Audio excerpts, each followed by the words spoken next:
So, just yesterday, Sony Pictures' YouTube channel uploaded a short related to their Spiderverse films, almost a complete surprise. I say almost, since this short was actually intended to play before Beyond the Spider-Verse, which was supposed to release this week. But with the delay, Sony has opted just to release the short instead for now. The Spider-Verse films are my favorite Marvel movies in general just because they do so much right in terms of narrative, character development, animation aesthetic, and more, but what really impressed me about this 7-minute short was its focused on mental health and overstimulation. Every frame of this animated short is discussing an element of low mental health, or PTSD, or the feeling of buckling under life's pressures, but I'm getting ahead of myself.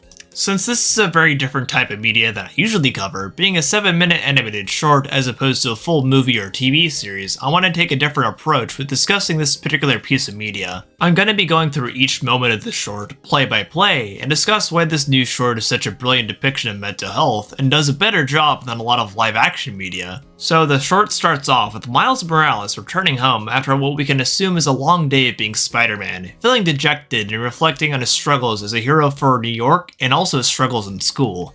He clearly feels like he's letting a lot of people down, from the people in New York he's saving daily, to his parents who want to see him succeed in life. He steps into his apartment where his dad is waiting for him and wants to spend quality time with his son while watching scary movies. Miles isn't feeling like it, however, and declines, to which his dad becomes slightly inquisitive and asks his son if he is okay. One thing that the Spider-Verse movies consistently have done very well, and especially the second one, is showcasing both perspectives of relationships between parents and their children who are growing up. This is no different here, with Miles' father being genuinely concerned for his son's well-being, and Miles realizing this but not sure how to open up about what is going through his mind.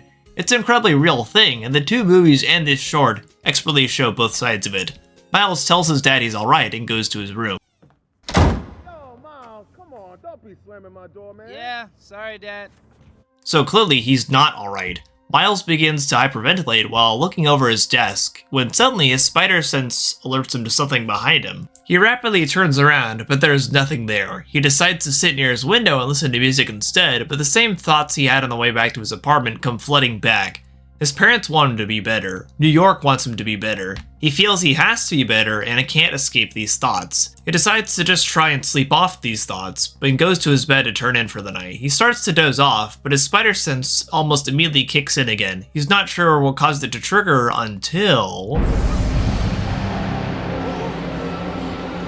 Miles is in a complete state of sleep paralysis, and this monstrous doppelganger is looming directly over his bed. He cannot budge. His fingers grip his blankets as the figure draws closer.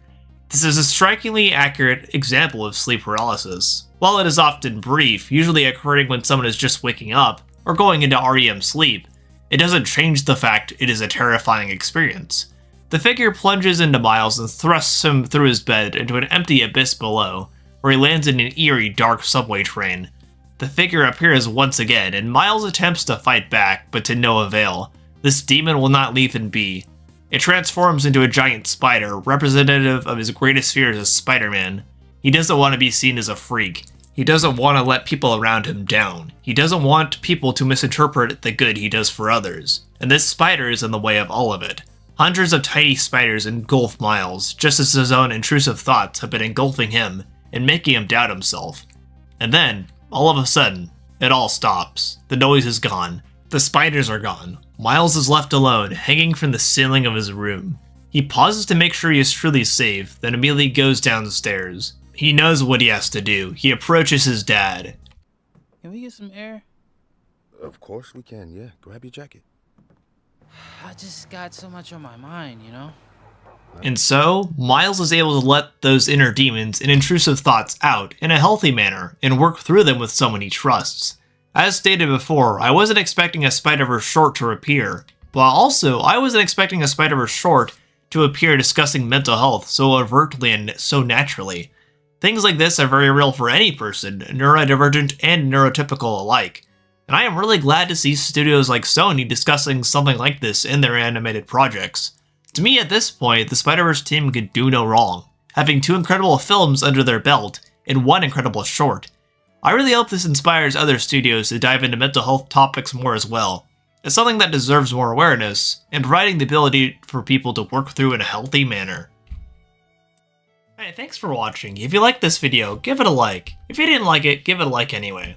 I was really glad to talk about the new Spider-Verse short because, as I said, I think Sony really knocked out the park with that, and I'm just glad to see mental health being discussed in a greater scale in animation. Afro Samurai video will be coming soon as well. That is another animated show that I recently had the pleasure of watching for the first time that I think really nails mental health too, so stay tuned for that. We're also almost at 2,000 subscribers. Last I checked, we're 30 away from 2,000, so if you haven't subscribed already, definitely do so.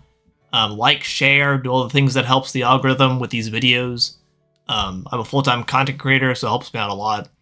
I stream on Twitch about 3 times a week. Check my links in the description below.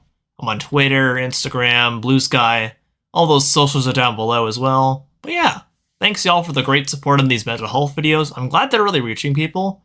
And I'm glad it's a message that's getting out there more.